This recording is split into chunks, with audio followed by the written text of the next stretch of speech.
सगळेजण जाणताय की अलीकडेच केंद्र सरकारनं कामगार कायद्यांमध्ये बदल केला आणि त्यामध्ये श्रमसंहिता, वेतन संहिता, सामाजिक सुरक्षा आणि औद्योगिक संबंध असे 4 संहिता तयार केल्या. त्याली नवीन देतात, त्यांची पद्धत आहे. कायदा म्हणत नाहीत, संहिता म्हणतात ते. आणि या सगळ्या संहितांचा विचार केल्यानंतर बऱ्याच जणांनी, म्हणजे खास करून भांडवलदारी विचारसरणी असणाऱ्या लोकांनी त्याची प्रचंड मोठी भलामण केली. खर तर संविधानामध्ये ही समवर्ती अशी म्हणतो ज्याला आपण, राज्य सरकार आणि केंद्र सरकार दोघांनाही या संदर्भातल्या कायद्यांचं एक अधिकार आहे. आणि हे कायदे करताना हा कायदा त्यांनी 2020 पासून करण्याचा प्रयत्न, मी जेव्हा मंत्री असताना सुद्धा प्रयत्न केला होता, तेव्हा मी त्यांना सांगितलं की हे बरोबर होणार नाही, कामगारांवर अन्याय करणारं होईल, म्हणून तो थांबला. अखेर तो तेव्हा गंगवार म्हणून कायदा मंत्री होते आणि त्यांनी हे कॅबिनेटमध्ये आणलं होतं. आणि त्यानंतर आपलं सरकार इथे असताना पुन्हा त्यांनी केंद्रात तो प्रयत्न केला होता. पण सुदैवानं आदरणीय उद्धवजी ठाकरे साहेब मुख्यमंत्री होते तेव्हा त्यांनी स्पष्टपणे सांगितलं की हे कायदे आमचं राज्य सरकार लागू करणार नाही. आता या कायद्यांमध्ये नक्की काय झालं तर अनेकांना असं कळतं की अरे, मिनिमम वेजेस ऍक्ट जो आहे, किमान वेतन दिलं पाहिजे, त्या वेतनाला तो वेतन आजही लागू आहे की काही ठिकाणी बेकायदेशीररित्या ते किमान वेतन दिलं जात नाही. त्याचं अलीकडचं उदाहरण म्हणजे मुंबई महानगरपालिकेमध्ये कंत्राटी पद्धतीवर काम करणारे आरोग्य सेवेत, डॉक्टरपासून अगदी नर्सेसपासून आरोग्य सेविकांपासून त्यांनी मध्ये आझाद मैदानावर एक आंदोलन केलं.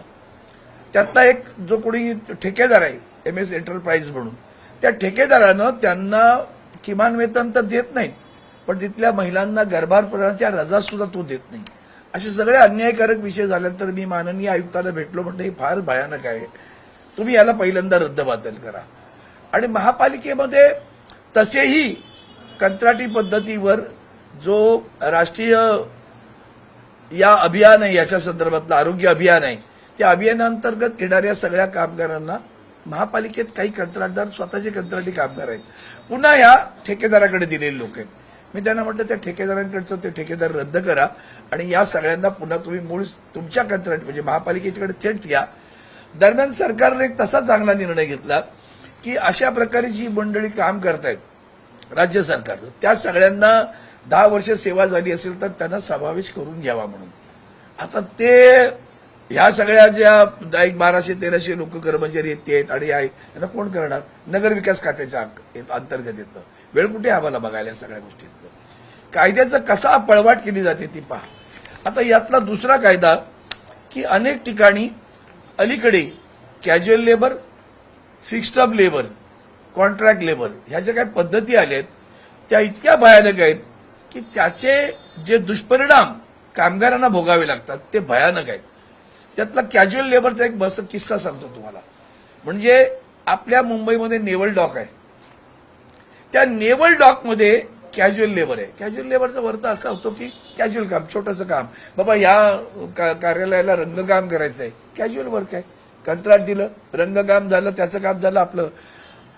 पण नेव्हल डॉकमध्ये असे कॅज्युअल लेबर वर्षानुवर्ष काम करतायत, 20-20 वर्ष, आणि त्यांना आजही नियमित सेवेत सामावून घेतलं नाही. केंद्र सरकारचं खातं. दुसरा प्रकार आहे माझगाव डॉक मधला सांगतो, फिक्स्ड टर्म. म्हणजे काय तर 2 वर्ष एक करार केला जातो एकेका कामगाराला, तुला 2 वर्ष आम्ही फिक्स्ड टर्म मध्ये घेऊ आणि त्या 2 वर्षानंतर पुन्हा करार करून पुन्हा 2 वर्ष वाढवू किंवा काय करू. आता याच्यामध्ये खास मजेशीर किस्सा आहे.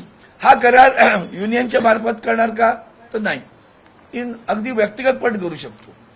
तो व्यक्तिगत तुला मी ठेवला 2 वर्षासाठी आणि 2 वर्ष ठेवताना तुला सांगितलं मी एक 50,000 रुपये किंवा 25,000 रुपये महिन्याला वेतन देईन.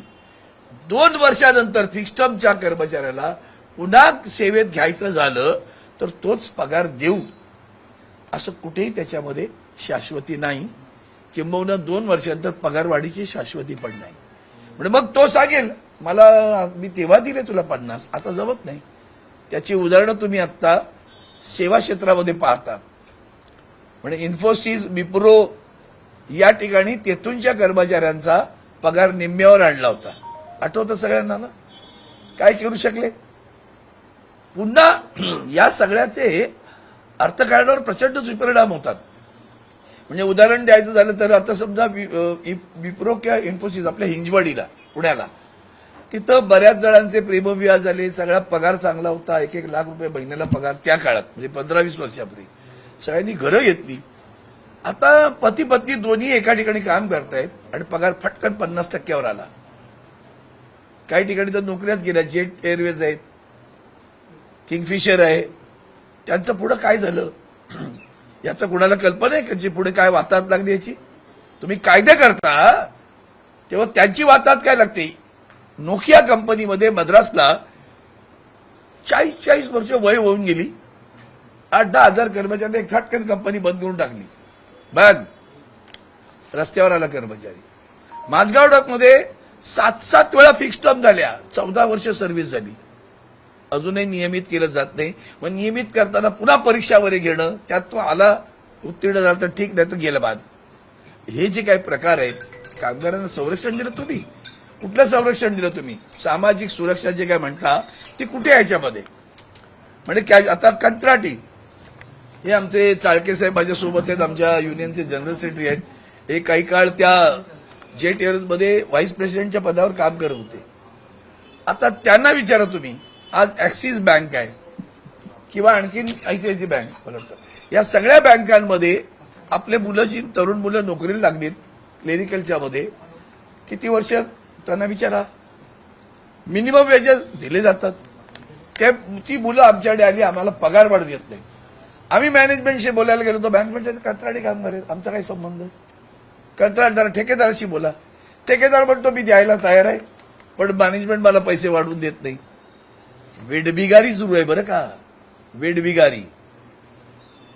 आणि सगळ्यात पुढचा आणखीन एक भयानक कायदा, की पूर्वी 100 कर्मचारी जरी असले तरी कारखाना बंद करायचा असेल तर राज्य शासनाची परवानगी घ्यावी लागत होती. यांनी काय कायदा केला? 300 कर्मचारी जरी असले आणि एखाद्या मालकाला आपला कारखाना किंवा उद्योग बंद करायचा असेल तर त्याला कुठल्याही परवानगीची आवश्यकता नाही. त्याच्या मनात आलं उद्या बंद. आता आमच्याकडे पेप्सी बंद पाडते.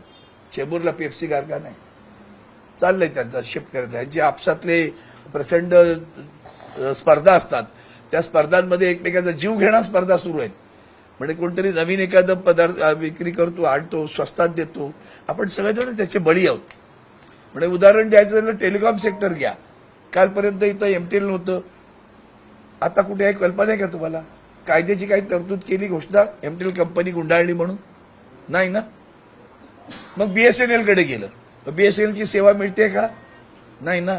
मग ते कर्मचारी कोणाचे जे एमटेल मध्ये काम करतायत ते, त्या कर्मचाऱ्यांचं भवितव्य काय? तोंडी सांगतात आम्ही त्यांना सुरक्षा दिली ना, पगार देऊ. म्हणजे काय? मग सेवा कोण देतं इथं? नाही. मग आता ते व्होडाफोन इंडियावर आम्ही कोलॅब केले, त्यांचे टॉवर घेणार आहोत. बरं, मग तरी सेवा कुठे मिळते? मग सेवा देणारा कर्मचारी काय? त्याच्या भवितव्याचं काय? काही नाही. आणि तुम्ही 2014 पासून पहा, 2G 3G स्कॅमच्या नावानं यांनी पूर्वीच्या सरकारला धुतलं सारखं. यांनी गेलं, सगळं हायपोथेटिकल होतं. एकही गोष्ट वास्तववादी नव्हती, हायपोथेटिकल होतं. एवढे मिळाले असते, तेवढे मिळाले असते. सगळे जेलमध्ये गेले, परत आले ना, आणि पुन्हा निवडून खासदार झालेत. जेवढ्यांच्यावर केसेस केल्या 2G 3G स्कॅमच्या, त्या 2G 3G स्कॅमचं काय झालं? पुढं झालं का? आम्ही निवडून आलो, बस झालं. बाकी काय करायचंय? वाटोळा करायचं तेवढं आम्ही केलं. त्या नादामध्ये खाजगीकरण, उदारीकरण, जागतिकीकरणाच्या नावाखाली आणि आत्मनिर्भरच्या नावाखाली जो काही देशाचं वाटोळं केलं जातंय त्याचं उत्तम उदाहरण देतो आणखीन एक. म्हणजे जेव्हा आपल्याकडे 4G सेवा सुरू झाल्या, त्या 4G सेवा सुरू झाल्या तेव्हा देशामधल्या खाजगी कंपनीने सुरू केलं. त्याच्यावर महानगर टेलिफोन निगम सुद्धा 4G सेवा देणार होतं. नेमकं त्याच वेळेला चीन बरोबर आपला वाद झाला आणि त्या चीन बरोबर वाद झाल्यानंतर महानगर टेलिफोन निगम कंपनीला परवानगी दिली होती. त्यांनी टेंडर काढलं होतं. ते टेंडर चायनीज कंपनीला मिळालं. तर 4G इक्विपमेंट जी लागणार होती, मशीन, त्या सगळ्या चायनामध्ये येणार होत्या, चीनमधून येणार होत्या. त्या येत असतानाच आपला हा वादंग झाला चीन बरोबर. आणि त्या वादंगानंतर चीन बरोबरचं आपलं ट्रेडिंग थांबलं. ते थांबल्याबरोबर सांगितलं की आता चीनकडनं इक्विपमेंट घ्यायची नाही. सरकारी BSNL MTNLचं 4G थांबलं, खासगी 4G कुठून आणलं? जरा चौकशी करा. ते जे 4G देत आहेत त्यांच्या इक्विपमेंट कुठून आल्या?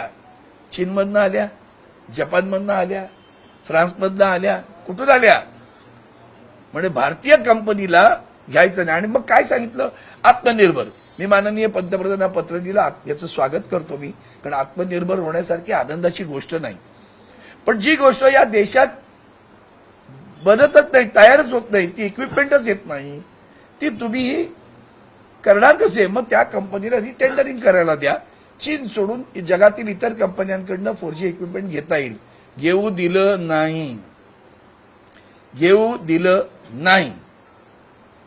आणि मग काय झालं? म्हणून MTNL BSNLचं वाटोळं. सगळेजण दुसऱ्या कंपन्यांच्या सेवा देतात त्यांच्याकडे गेले. सुरुवातीला मोफत सेवा होती, आता पैसे काढले जात आहेत. सरकारी कंपन्यांमध्ये भावांतर केलं जात नाही. ते सगळीकडे सारखं असतं बरं का. सुरुवातीला फुकट देणारे आज तुम्हाला बिल देत आहेत आणि परत मागे यायचं म्हटलं तर मागे सरकारी कंपनी बंद करून ठेवली. अशी ही जी काय परिस्थिती देशामधली आहे आणि त्या पार्श्वभूमीवर हे कायदे आलेले आहेत. या कायद्यांमध्ये आपण पहिल्यांदा लक्षात येईल की ह्या सगळ्या फिक्स्ड टर्म किंवा कॉन्ट्रॅक्ट लेबर किती वर्ष कंत्राटी लेबर आहेत. आज मी भारतीय कामगार सेनेचा अध्यक्ष आहे आणि या नात्यानं तुम्हाला सांगतो, आदरणीय उद्धवजींनी अध्यक्ष केल्यानंतर अनेक कंपन्यांचे मी करार करत असतो. तुम्हाला वाटतं अरे तिथे तुझी युनियन आहे, इथं तुझी युनियन आहे. त्या युनियनमध्ये कुठे बिस्लेरीच जातो मी, ते बिस्लेरी कंपनी इथे पाडी आपल्याकडे. त्यांना विचारा तुमच्याकडे परमनंट कर्मचारी किती आणि कंत्राटी किती? कंत्राटी 600-500, परमनंट 40. आमचा करार कोणाचा होतो? परमनंट कर्मचाऱ्यांचा.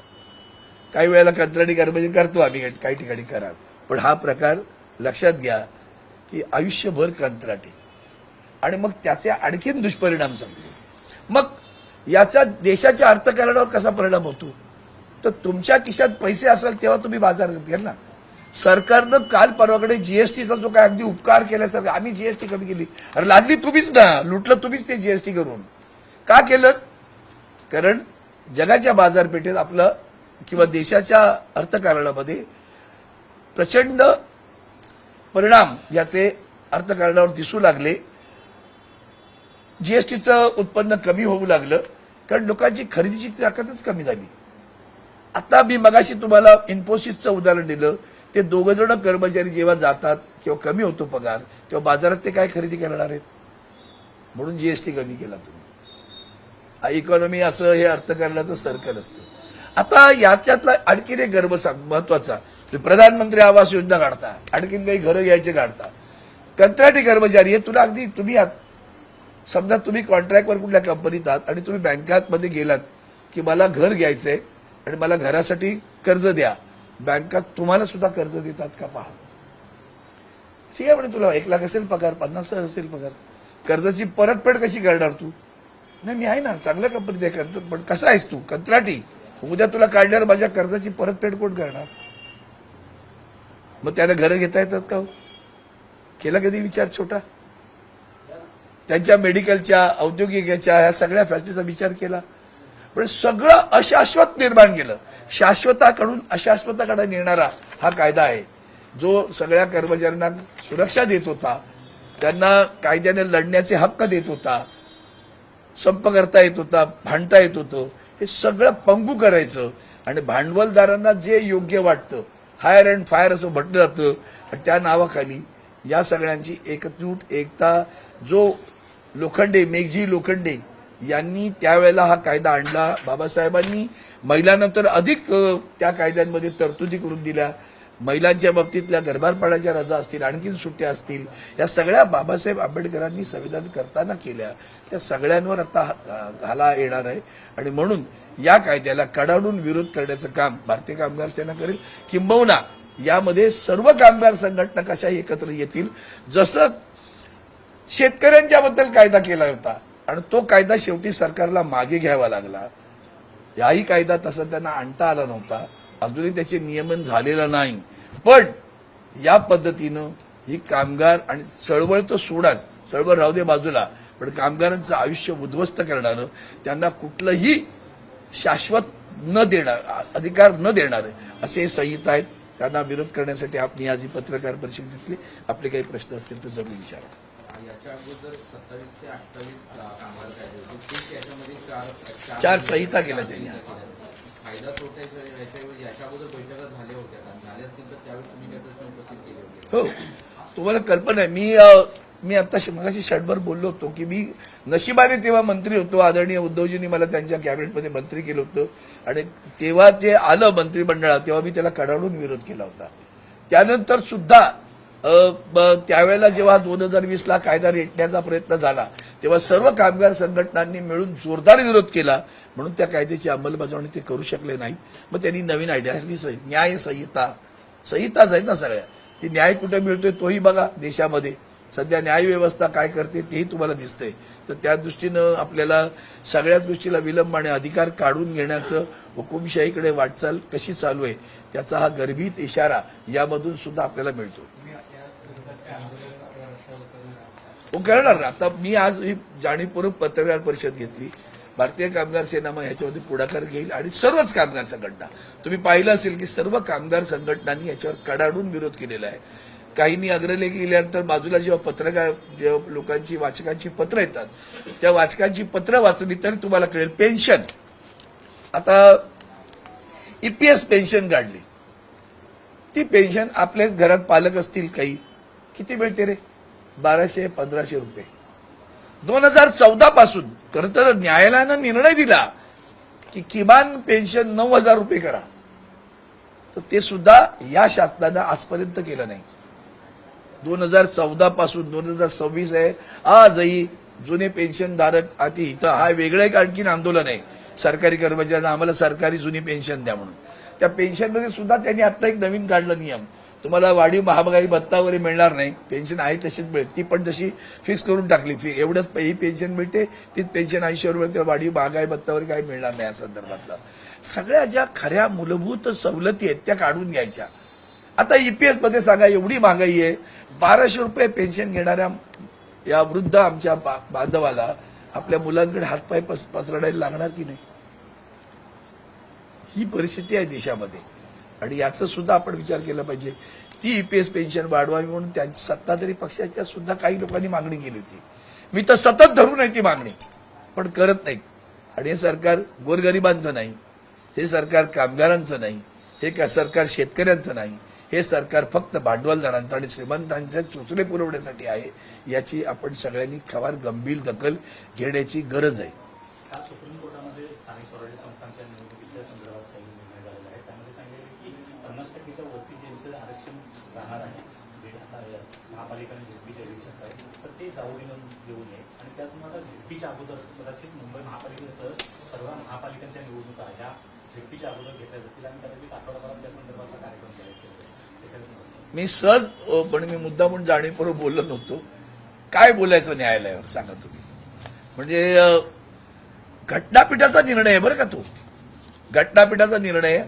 आणि म्हणून मी लोकसभेत सुद्धा जेव्हा मराठा आंदोलन आरक्षणाचं चालू होतं तेव्हा सुद्धा मी लोकसभेत म्हणालो, एकदाच या आरक्षणाची मर्यादा वाढवा आणि जे काही वंचित या आरक्षणापासून राहिलेले आहेत त्या सगळ्यांना एकदा आरक्षण द्या. ते देताना सुद्धा मी पुढची एक सूचना सरकारला केली होती की ते देताना आरक्षण तुम्ही केंद्र सरकारनं ते न करता त्याचं राज्य सरकारला द्या. कारण जाती पोट जाती या प्रत्येक राज्यांमध्ये वेगवेगळ्या आहेत. मी तुम्हाला त्याचा किस्सा सांगतो. धनगर, आपल्याकडे धनगरांना आरक्षण द्यावं म्हणून आपण मागणी केली जाते तेव्हा तिथं आत्ता कायद्यानुसार धनगड असा शब्द आहे. मी त्यांना म्हटलं एका अक्षरासाठी शब्द पण नाही, अक्षर ड आणि र, कारण तिथे तसाच विचारतो र आणि डचा. तुम्ही हिंदीमध्ये बघा बंदी तर बऱ्यापैकी वापरला जातो. व जिथे असेल तिथे वंदे मातरमचा वंदे मातरम लिहितात ते, कळलं? त्यामुळे ती जी तोच प्रकार आहे त्याचा ड आहे. नाही केलं त्यांनी, नाही दिलं धनगरांना. आता हे आरक्षण 50%च्या वर गेलं की नाही, घटनापीठाने दिलेला निर्णय ना, मग आताची न्याय व्यवस्था गप्प का? कसं सांगू शकतात की निवडणुका होतीलच? म्हणजे उल्लंघन संविधानाचं झालं ना, संविधानात्मक तरतुदींचं झालं ना, तरी निवडणुका तुम्ही घेताय. याचा अर्थ काय आहे की जर न्याय व्यवस्थाच या संविधानात्मक तरतुदींचा उल्लंघन करणाऱ्याला अनुमती देत असेल किंवा त्याला त्याची पाठराखण करत असेल किंवा कानाडोळा करत असेल तर सर्वसामान्य माणसांनी काय करायचं? आणि म्हणून आता सुद्धा त्यांनी निवडणुका घ्यायचं ठरवलं. बरं, मजेशीर आहे, ते चंद्रचूड सुद्धा असेच करायचे. हे बरोबर नाहीये, हे असंविधानात्मक आहे, हे घटनेला धरून नाहीये. आणि मग परत शपथ घ्या, ही घटनेला धरून केली त्यांनी. तसाच प्रकार आता सुद्धा आहे, हे बरोबर नाहीये. आम्ही निवडणुका रोखू शकतो, आम्ही निवडणुका करू देणार नाही, असे इशारे देऊन आज ते शेवटी निवडणुका घ्या म्हणून सांगायचं. तेव्हा तुमचे इशारे काय आहेत याचं सुद्धा माननीय न्यायव्यवस्थेनं जरा विवरण केलं तर बरं होईल. तुमचे इशारे काय होते, कशासाठी होते, आणि इशारे सोडून तुम्ही निर्णय कसा दिला, काही कळणार आहे. ह्याला आता आव्हानं होतीलच. अनेक लोक त्याच्यावर पिटिशन करतील आता की हे उल्लंघन झालंय म्हणून. जर महापालिका निवडणुका लवकर लागल्या तर तुम्ही तयार आहात? आम्ही केव्हाही, आम्ही सैनिक ना, आम्ही सैनिक केव्हाही तयार असतो. आपण सैनिक केव्हाही तयार, आवडतो. लागू दे, उद्या उद्या तयारी आमची, आम्हाला काय. पण विसरू नका पोट चोरी प्रकरण, विसरू नका मतदार याद्या, विसरू नका दुबार. माझंही नाव दुबार आहे, बोला. तेव्हा मी त्यांना डिजिटलायझेशन करायला सांगितलं होतं, तेव्हा त्यांनी केलं नाही. आणि आता ते शोधतात अरविंद गणपत सावंत. आता मी एकटा असू शकतो का? असे आणखीन अरविंद गणपत सावंत खूप असतील ना. मग मी दिलं, माझं नाव बरोबर आहे, इथंच ठेवा. तर दुसऱ्याचं नाव काय करणार तुम्ही? तोही खरा माणूस आहे ना, फक्त फोटो तर बघा, फोटो तर बघा, त्याचं वय बघा, त्याचं तो राहतो कुठे ते बघा. का नुसतं नाव समान एक म्हणून तुम्ही त्याचं बाजूला घ्याल आणि त्याचं काढून टाकाल, तेही योग्य होणार. त्याला तो बेसावाद असेल, त्याला माहिती नसेल दुसऱ्या अरविंद गणपत सावंताला. ते माझी न्यायमूर्ती पण आहेत अरविंद सावंत, तेही बरेच त्यांचं नाव काढतायत का विचारलं पाहिजे. तर हे सगळं जे काही प्रकार आहेत तर ते फार भयानक आहेत. त्याच्यामध्ये एकेका शाखेमध्ये इथेही मला वाटतं काही 6-6.5 किती 7.5 दुबार किती आले? 3,500 दुबार आहेत बघा एका वॉर्डमध्ये. एकेका शाखा प्रमुखांनी हे शोधून काढलं आमच्या. ते अजून वाढेल कदाचित, ते करतायत कामं.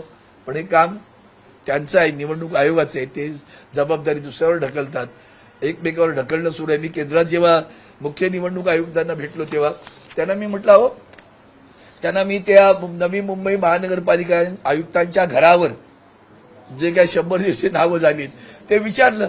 तर मग तिथे थोडेसे ते सारं गिरत गिरत ते होऊन गेले. बोललं वो फिर उधर बात करनी चाहिए थी, उधर नहीं हो रहा तभी तो आपके पास आए ना, अगर उधर होता तो आपके पास क्यों आते आप लोग. ते सगळंच देशामध्ये काय अराजकाकडे चाललोय का असा प्रश्न निर्माण व्हावा, असं सगळं वर्तन देशातील राज्यकर्त्यांचं आहे असं दिसतंय.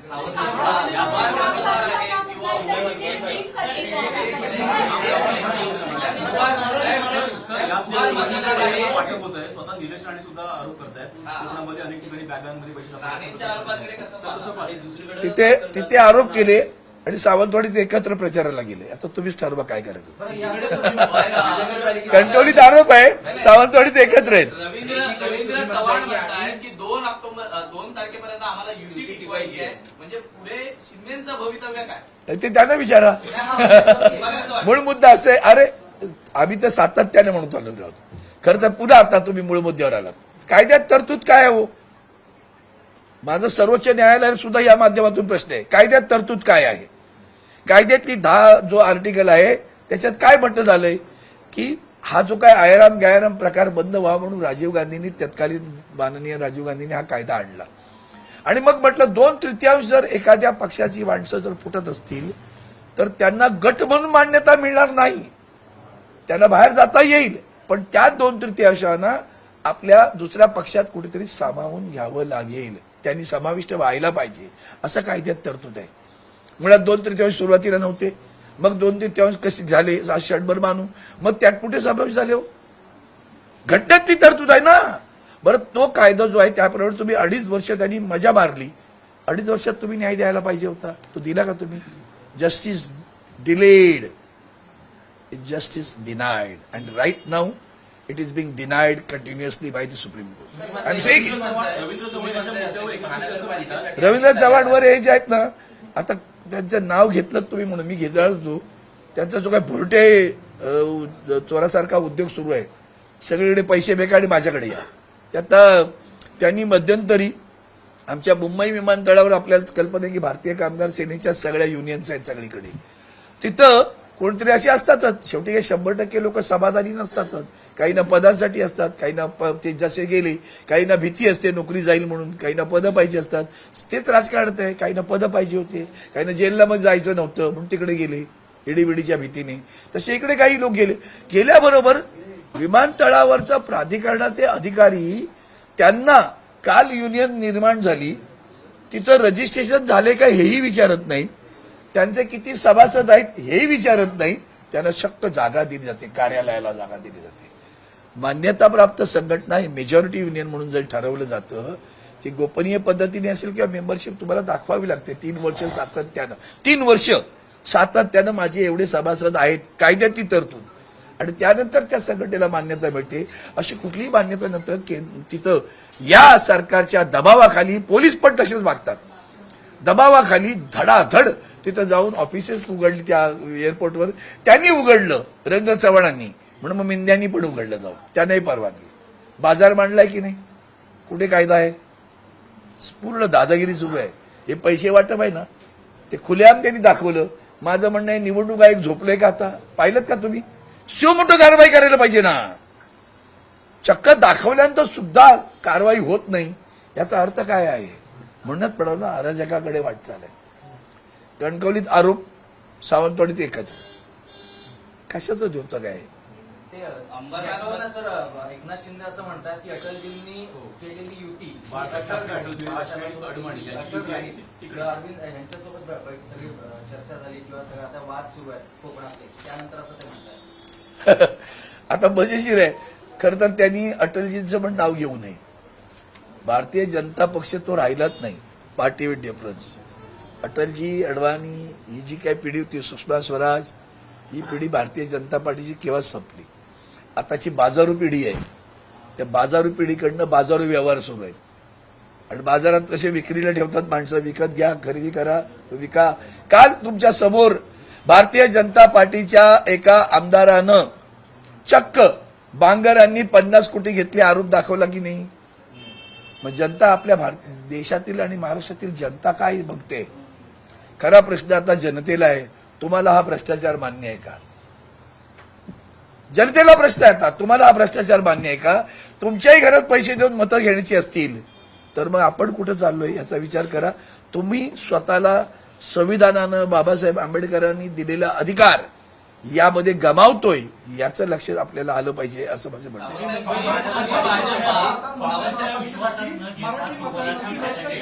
कोणी काँग्रेसनं स्वबळाची भाषा केल्यामुळे काही प्रमाणात नाराजी मौल्याच्या इतर पक्षामध्ये आहे का? शिवसेना ठाकरेकडे असू दे किंवा मला वाटतं आदरणीय उद्धवजींनी त्याला छान उत्तर दिलं. तो स्वतंत्र पक्ष आहे, आम्ही स्वतंत्र पक्ष आहोत. त्यांना त्यांचं म्हणणं मांडायचे असेल, अजूनही वेळ गेलेली नाही, आम्ही पाहू. नितीन गडकरी घराणेशाहीवर बोललेले हा? आहेत. घराणेशाहीवरती काल नितीन गडकरी म्हटलेले आहेत की घराणेशाही ही योग्य नाहीये. ज्या पद्धतीने भाजपकडनं जी उमेदवारी देण्यात आलेली आहे अनेकांना, घरातल्यांना, त्याकडे आपण कसं पाहताय? त्यांना विचारा ना. रेवडी आणि घराणेशाही हे वाक्य कोणाचे आहेत? मी बाकीचे सोडावं. लल्लू पंजू, देशाचे आदरणीय पंतप्रधान नरेंद्र मोदी साहेब, ए रेवड़ी हम बांट रहे हैं. बिहार में 10,000 दिया, वो महारेवड़ी थी क्या? वो तो बताओ, वो क्या था? कळलं का? म्हणून बाजार मांडला. शब्द बाजार लक्षात घ्या. मला जनतेला आव्हान आहे, या बाजारात तुम्ही पण वाहून जाणार का? देशाचं वाटोळं करण्याचं काम सुरू आहे. घराणेशाहीवर तुम्ही आरोप करता. एक एक नाव घ्या मंत्र्यांचं. आता ते कोकणातला उल्लेख केला, एकाच घरात आहेत ना, एक या पक्षात, एक त्या पक्षात, एक तिसऱ्या पक्षात आहे ना. घराणेशाहीच आहे ना शेवटी. कशाला लोकांच्या घराणेशाहीवर बोलतो? तुम्हाला नैतिकताच अधिष्ठान नाही, नैतिकतेच.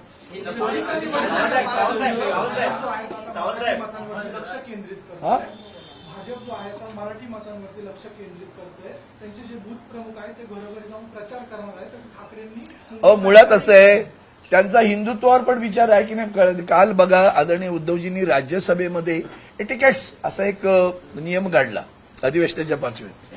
आदरणीय उद्धवजींनी काल सांगितलं, तुम्ही दुर्लक्ष करू नका बरं ह्या गोष्टींकडे. काय म्हटलं की सभागृहामध्ये थँक्यू म्हणायचं नाही, सभागृहामध्ये जय हिंद म्हणायचं नाही, आणि सभागृहामध्ये वंदे मातरम नाही म्हणायचं. कोणी काढलं? हे तुमचं बोगस ढोंगी हिंदुत्व बघा, कळलं का? त्यांचं हिंदुत्व ढोंगी आहे, त्यांचं मराठी पण काय असेल लोक काय मराठीबद्दल त्यांना आत्मीयता आहे. त्यांचा मंत्री बिल्डर आहे, तो मराठी माणसाला घर देत नाही. बरं, विल्सन कॉलेजचा जिमखाना पहा, तुमच्या नजरेत अजून कसं येत नाही याचं मला आश्चर्य वाटतं. तुच्छ लेखतात मराठी माणसांना, मी हा शब्द वापरतो, तुच्छ लेखतात. बरं का, धनाढ्य लोकांची एक अशी मस्त लॉबी तयार झालेली आहे आणि त्यांचे टॉवर्स उभे आहेत आणि त्याच्या जीवावर दादागिरी सुरू झालेली आहे. लक्षात घ्या, तुम्हाला घरं पण घेऊ देत नाहीये. आहे कोणाचा आवाज? आवाज फक्त शिवसेना, उद्धव बाळासाहेब ठाकरे आणि माननीय राजसाहेब ठाकरे मराठी माणसांसाठी काढतात, हे लक्षात घ्या. संदर्भात काल पत्रकार परिषद घेतली कोणी? उद्धव ठाकरेंनी तपोवन नाशिकच्या झाडतोडी संदर्भात. अतिशय महत्वाचं. त्याच्यावरती सयाजी शिंदे अजून देखील म्हणते की एकही झाड आम्ही तोडू देणार नाही. जे सयाजी शिंदे राष्ट्रवादी अजित पवार गटाचे नेते आहेत सध्या, ते म्हणतात की आम्ही एकही झाड तिथं तोडू देणार नाही. आनंदाची गोष्ट आहे, सोबत या, आनंदाची गोष्ट आहे. मला कधी कधी खूप दुःख होतं कसं राजकारण केलं जातं बघा. मेट्रोचं टर्मिनस गोरेगावच्या आरे कॉलनीत करू नका यासाठी उद्धवजींनी खूप टोकाची भूमिका घेतली आणि सांगितलं नाही देणार मी जागा. पसरवलं काय, आम्ही विकासाच्या विरोधात आहोत. बरं, त्यांनी पर्यायी जागा मागितली ना, असं नाही म्हणाले की आम्हाला करायचंच नाहीये, आम्हाला त्या कांजूरची जागा द्या. दिली का हो कांजूरची जागा? ते तुम्ही केलेलं राजकारण ते काय समाजकारण का, कांजूरची जागा न देणं? आणि आता तीच कांजूरची जागा तुमचं सरकार आल्यावर भेटते तुम्हाला. किती कायदे सांगू तुम्हाला, निवृत्ती साहेब तुम्हाला एक कायदा सांगतो, उद्धवजींनी केलेला कायदा. उद्धवजींनी कायदा केला मुंबईतील चाळींच्या विकासासाठी, पडक्या चाळींच्या. काय कायदा केला की चाळीच्या विकास बालकाने पुढे यावं आणि पडक्या चाळींचा विकास करावा. त्यांनी नाही केलं तर त्या भाडेकरूंनी एकत्र यावं आणि की 6 महिन्यात त्यांनी विकास करावा. त्या दोघांनाही जमलं नाही तर म्हाडा विकास करेल. कायदा केला आपण. हा कायदा उद्धवजी ठाकरे साहेब मुख्यमंत्री असताना केला. तो कायदा केल्यानंतर राज्यपालांनी त्याच्यावर स्वाक्षरी केली. तो कायदा माननीय राष्ट्रपतींकडे सही स्वाक्षरीसाठी गेला. त्या कायद्याची पाठराखण करण्यासाठी सतत मी पत्रव्यवहार केला. मला त्यांनी पत्र सांगितलं अमित शहांकडे, गृहमंत्र्यांकडे पाठपुरावा करा. आपलं सरकार जाईपर्यंत माननीय राष्ट्रपतींनी त्याच्यावर सही केली नाही. ज्या दिवशी आपलं सरकार पडलं, यांचं सरकार आलं आणि त्याच कायद्यावर मग राष्ट्रपतींनी स्वाक्षरी केली. कशाचं द्योतक आहे? समाजातल्या लोकांचं 2.5 वर्ष तुम्ही कुठलंही पाऊल टाकू दिलं नाही. चांगलं होतं याचा अर्थ तुम्हाला कळे हे चांगलं आहे, पण नाही करायचंय. कोण करते? उद्धवजी ठाकरे करतात का नाही करू द्यायचं आणि नंतर स्वाक्षरी करता. यावरच कालचं सुद्धा महामहिम राष्ट्रपतीच्या संदर्भातलं आणि राज्यपालांच्या संदर्भातलं सर्वोच्च न्यायालयाची जी काही भूमिका आहे ती अजूनही संदिग्ध आहे असं माझं मत आहे. भास्कर जाधव नाराज असल्याची चर्चा आहे. नाही, मला वाटतं असले काही विषय आहेत माझ्या अखत्यारीत येत नाही. मी तेवढा नाही. मला वाटतं आमचा पक्षप्रमुख अगदी व्यवस्थित त्या बाबतीत लक्ष घालतात आणि काही छोटी मोठी आता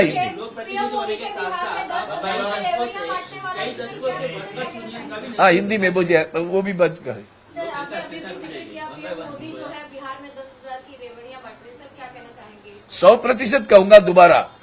इस देश में जब कोई सरकार एक प्रकार की अगर घोषणाएं करती थी, जनमानस को सुविधा देने की घोषणा करती थी, तो आदरणीय प्रधानमंत्री जी आकर कहते थे ये रेवड़ियां बांट रहे हैं चुनाव के लिए, और जनसामान्य को आह्वान करते थे कि रेवड़ियों से बिक नहीं जाना, और खुद रेवड़ियां बांटने लगे.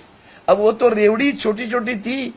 आपने बिहार में 10-10 हजार हर महिला के खाते में करीबन 1 करोड़ 24-40 लाख या 25 लाख महिलाओं के खाते में 10,000 गए और हमारा चुनाव आयोग चुप कर बैठा. चुनाव के पहले 1 महीना न राज्य सरकार की मांग है, न राज्य सरकार ने कैबिनेट में कुछ उस तरह का प्रस्ताव मंजूर किया था. उसके बावजूद प्रधानमंत्री आकर कहते 10-10 हजार करोड़. ये क्या है? ये रेवड़िया नहीं है, महारेवड़िया है. उसी पे तो चुनाव जीतते हो तुम लोग. अगर तुमने अच्छा काम किया था तो रेवड़िया क्यों बैठ रहे हो भाई? तुम्हारी सरकार अच्छी काम कर रही थी ना, तो रेवड़िया बांटने की तुम्हारे ऊपर क्यों मतलब आ गई जबरदस्ती कि नहीं अभी ये बांटनी पड़ेगी हमें, तब तक वोट मिलेंगे. सर, लोकप्रति होने के साथ साथ आप कई दशकों से वर्कर्स यूनियन का भी नेतृत्व कर रहे हैं. जो नया लेबर लॉ आया है, केंद्र सरकार उसे क्रांतिकारी बता रही है. आपका क्या मत है इस नए लेबर लॉ पर? क्रांतिकारी नहीं, ये सारे जो ये भी एक जुमला ही है. फिर दोबारा बताता हूं, ये भी एक जुमला है. ये बताने की तरीका क्या है कि भैया सबको हम सुरक्षित कर रहे हैं और सबको हम किमान वेतन दे रहे हैं, तो बाद में क्या होगा? 10 बरस उसी वेतन पे रहेंगे क्या? मेरे पास 100 उदाहरण है, मैंने कुछ उदाहरण आपके सामने रखे। जबकि तुम्हारे नेवल डॉक में केंद्र सरकार की है ना, कैजुअल लेबर 15-15, 20 बरस बस कैजुअल लेबर, कॉन्ट्रैक्ट भी नहीं, फिर भी सेवा लेते हो, उनको नियमित नहीं करते हो आप। कितनी तनख्वाह लेते हो? वही मिनिमम वेजेस, किमान वेतन हम दे रहे हैं, किमान तनख्वाह दे रहे हैं। ये जो कानून है, इस कानून में बहुत सारी गड़बड़ी है। जैसे कि फिक्स टर्म वाला जो मसला है, वो 2 बरस के लिए फिक्स टर्म है। अब फिक्स टर्म के लिए मैंने आपको जो नौकरी पे रख दिया, आपको तनख्वाह अच्छी दी, आप आगे 2 बरस के बाद में आपका कॉन्ट्रैक्ट खत्म हुआ, वो कोई यूनियन के साथ बात नहीं करेंगे, आपके साथ अकेले भी करार एग्रीमेंट कर सकते हैं। अब वो एग्रीमेंट आपके साथ हमने की 50,000 की, फिर भाई अगले बरस आपने कहा सर अभी 2 बरस खत्म होने को आए, मैं बोला उस वक्त दे रहा था 50, अब 40 पे काम करूं। हाँ, आप क्या चाहते हो? विकसित भारत, तो आपका भी विकास होना चाहिए ना, तो 50 से 60 तो होना चाहिए ना। वो नहीं करेंगे, हम कहते नहीं 50 नहीं 40 दे देंगे, फिर क्या करोगे? कौन सी कानून की सुरक्षा आपको है? अब फिक्स टर्म करते हो, बांसगांव डॉक में 7-7 बार फिक्स टर्म कर्मचारी है, 14 बरस सर्विस हुई, मकान ले सकता है? फिक्स टर्म पे जाएगा बैंक में, मुझे बोलेगा मकान लेना है, मुझे कर्जा दे दो, बैंक उसे कर्जा देगी, घर ले सकता है। इसके सबके परिणाम अर्थकार व्यवस्था पे होते हैं, और वो परिणाम हुए तभी तो जीएसटी कम कर दिया आप लोगों ने। तो मांग कितने सालों से कर रहे थे हम लोग, तभी नहीं किया, अब किया। क्यों किया? अभी पता चला कि अर्थव्यवस्था पर इसका इल्जाम परिणाम हो रहा है। खरीदारी की ताकत ही कम कर रहे हो आप। अर्थव्यवस्था में खरीदारी होनी चाहिए। अगर आपके पास, अभी एक जमाना था कि मुंबई में टेक्सटाइल मिलती थी, अब वो उसके जो कामगार थे सब बोनस मिलता था तो मार्केट में वृद्धि आ जाती थी। बर्तन आदन वो लोग बेचारे बच्चों को कपड़े ले लो, सोना ले लो, गहना ले लो, शादी के लिए पैसा ले लो। अब कहाँ है? अब कहाँ है? इन्फोसिस जैसे कंपनी, विप्रो जैसे कंपनी, टीसीएस जैसे कंपनी कर्मचारियों को एक नोटिस पे निकाल देती है, कम कर देती है, और दूसरी तरफ जो भी है उनकी तनख्वाह 50% कर देती है। विकसित भारत, विकास हो रहा है क्या? तनख्वाह बढ़ी कि कम हुई? उद्ध्वस्त कर रहे हो आप कामगारों को, कर्मचारियों को। किसानों के लिए जो कानून बनाया, उसके ऊपर किसानों ने जो आंदोलन किया, आपको किसानों के लिए कानून वापस देना पड़ा। यहां भी वही होगा। आज शुरुआत हुई है, आगे चल के देखना। बीजेपी के प्रदेश अध्यक्ष ये कहते हैं कि 2 दिसंबर तक उन्हें किसी भी तरीके से गठबंधन जो है वो टिकाना है। क्या लगता है सर कि योग्यता जो है अजित पवार की और एकनाथ शिंदे की बीजेपी के लिए खत्म हो गई है? कम से वो तो कभी खत्म हुई है। लाचार है ये सब भैया, ये सब ईडी बीडी के डर के मारे वहां गए हुए लोग हैं।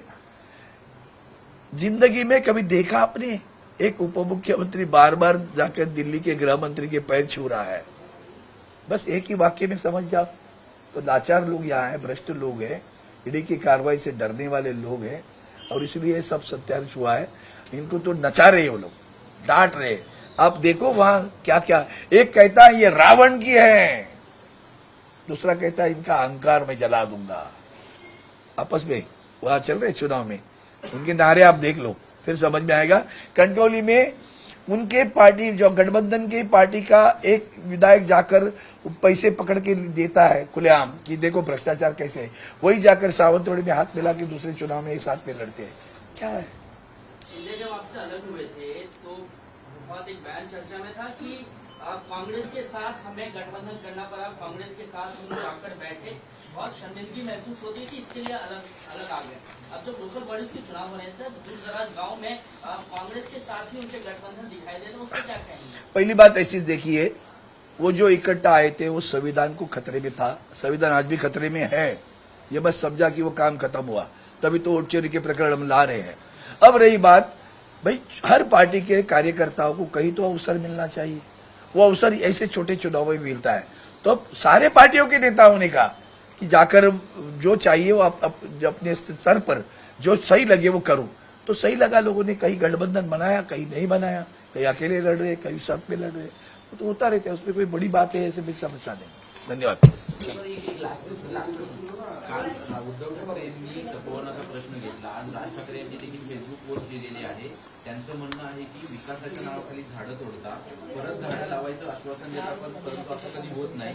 आता जागा घ्यायची आणि नंतर उद्योगपतींच्या घशात टाकायची. सेम प्रश्न राज ठाकरेंनी उपस्थित केला. बरोबर आहे. आदरणीय उद्धवजी जे म्हणतात आणि आज राजसाहेब ठाकरेंनी जे ट्विट केले ते 100% खरं आहे. काय झालं हो आपल्या आरे कॉलनीत? सांगा ना तुम्ही. जगामधील एकमेव असं शहरात असलेलं जंगल आहे ते. त्या मुंबई शहराचं फुफ्फुस आहे. त्या फुफ्फुसावर घाला घालणार आहे सरकार. आता त्या तपोवनामध्ये मी नाशिकचा संपर्क 12-15 वर्ष होतो, मला कल्पना आहे ना. बरं, नाशिकमध्ये अशी पड जागा खूप आहे, बांधा ना तिकडं. तपोवनात ती झाडं का तोडताय तुम्ही? आदरणीय उद्धवजींनी काल त्याला आव्हान दिलेलंच आहे आणि प्रसंग आला तर आम्ही सगळेजण रस्त्यावर यासाठी उतरू हे स्पष्टपणे या ठिकाणी सांगितलं. सांगितलंय की वेळ पडली तर आम्ही देखील मनसैनिक घेऊन रस्त्यावर उतरू. 100% आम्ही उतरूच. कारण आता ह्यांचा भयानक सुरू आहे. तुम्ही पहा अजूनही आणखीन काही गोष्टी. त्या मायनिंगसाठी एक मणिपूरवर प्रकरण आहे ना, ते कालांतराने कळेल तुम्हाला. ते मायनिंगसाठी जे काही सुरू आहे आता, लाखो झाडं तोडण्याच्या परवानगी दिल्या जात आहेत आणि मायनिंग कोणाची सांगण्याची गरज नाहीये. मग मला सांगा ना, तुम्ही काय पर्यावरणाचा ऱ्हास करताय की पर्यावरण वाढवताय? एक तर वातावरणातील बदलाचे भयानक परिणाम म्हणजे 9 मेला पाऊस सुरू झाला. काल परत घोषणा केली की पुन्हा पाऊस पडणार आहे. म्हणजे आता डिसेंबर उजाडायची वेळ आली. 7 महिने होऊन गेले पाऊस पडतोय. वातावरणातील बदलाला त्यांचं ते जितके कारणीभूत आहोत तितके आपणही कारणीभूत. निसर्ग जितका आहे त्याच्याप्रमाणे आपणही कारणीभूत आहोत का याचा विचार करण्याची गरज आहे. सर, महायुति के नेताओं पर पैसे बांटने का आरोप जो है वो लगा रहे हैं एक दूसरे पर लगातार और उम्मीदवारों पर जानलेवा हमले भी हो रहे हैं. पता आपको, एक तो अहिल्यानगर पूर्व अहमदनगर जो हमारी डिस्ट्रिक्ट है, वहां एक चुनाव में जो नगराध्यक्ष के लिए उनकी पार्टी की है, अभी आपस में हूं, एक महिला सदस्य अपना अर्जी दाखिल करने के लिए जा रही थी, उसको भगाकर उसकी अर्जी दाखिल करने नहीं दी और अविरोध वहां का नगराध्यक्ष चुन कर आया. इस महाराष्ट्र में कल के चुनाव में अभी वो चुनाव होना है तो उसके पूर्व ही कितने नगराध्यक्ष अविरोध आए, कितने नगर पार्षद भी अविरोध आए, वो जरा किसी पार्टी के वो देख लेना. दादागिरी, जुल्मशाही, तानाशाही कैसे चल रही है, ऊपर से लेकर नीचे तक कैसे परकोलेट होती है, वो उसमें वहां देख सकते हैं आप. क्योंकि डरते नहीं ना, कानून कुछ नहीं करेगा, हमारा बिगाड़ेगा. ये एक उनकी ताकत उनकी बनी है. हमारा कानून तो कुछ भी बिगाड़ेगा नहीं. बीड़ का जो प्रकरण है लोग भूलना नहीं चाहिए, इतना ही मैं आज इसे दोबारा याद दिला देता हूं. उसके ऊपर क्या कार्रवाई हुई आज तक वो देखो. वहां के सरपंच को जिस ढंग से मारा गया उसके ऊपर क्या कार्रवाई हुई. कानून व्यवस्था महाराष्ट्र में है ये क्या, ये भी देखने लायक है. पैसे के तो खुलेआम आप लोगों ने चैनल पे बताया. और केंद्र का चुनाव आयोग हो या राज्य का चुनाव आयोग हो, आंखें बंद करके वो पट्टी डाल के बैठी है. इस देश में, महाराष्ट्र में और देश में हम अराजकता की तरफ जा रहे हैं, ऐसा मेरा कहना है. देश विदेशातील प्रत्येक घडामोडींचे लाईव्ह अपडेट मिळवण्यासाठी आता साम टीव्हीच्या सर्व सोशल मीडिया प्लॅटफॉर्मला लाईक, फॉलो आणि सबस्क्राईब करा. तसंच सर्व नोटिफिकेशनसाठी बेल आयकॉन प्रेस करायला विसरू नका.